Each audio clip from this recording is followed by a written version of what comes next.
ক্রান্তির সময় তারেক রহমানকে আমাদের খুবই প্রয়োজন, কারণ আমাদের দেশের মা মাটি এবং মানুষ তারেক রহমানের জন্য অপেক্ষা করছে।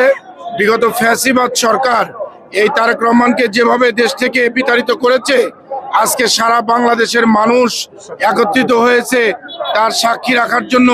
মানুষ আনন্দ উল্লাসে 10 কিলো 15 কিলো 20 কিলো পর্যন্ত হেঁটে আজকে তারেক রহমানের সম্বর্ধনা অনুষ্ঠানে যোগ দিতে একাকার হয়েছে। আজকে বাংলাদেশের এই দুরবস্থার সময় তারেক জিয়ার আমাদের খুব প্রয়োজন, খালেদা জিয়ার আমাদের খুব প্রয়োজন।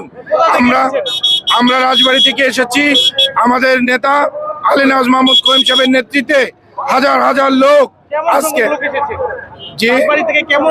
রাজবাড়ী থেকে আমরা প্রায় 10,000-এর বেশি লোক আলী নওয়াজ মাহমুদ খোয়েম সাহেবের নেতৃত্বে আমরা রাজবাড়ী থেকে ঢাকার পথে রওনা দিয়েছি তারেক জিয়ার এই সমাবেশে। আজকে আমাদের নেতা তারেক জিয়াকে সারা বাংলাদেশের মানুষ বরণ করে নেবে। ধন্যবাদ।